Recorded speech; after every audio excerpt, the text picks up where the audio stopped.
Chceš, aby tvoje akvarely vypadaly realisticky? Tohle je 5 věcí, které dělají největší rozdíl.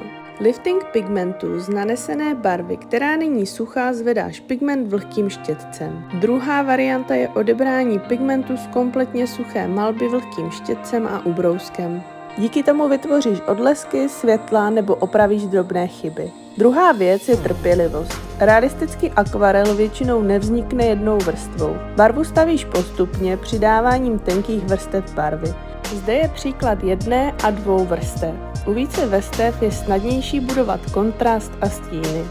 Důležitým krokem je vždy před nanášením další vrstvy tu předešlou nechat plně zaschnout. Měkkých hran docílíme nanášením mokré do mokrého. Papír si navlhčíme čistou vodou a barvu nanášíme na mírně vlhký papír.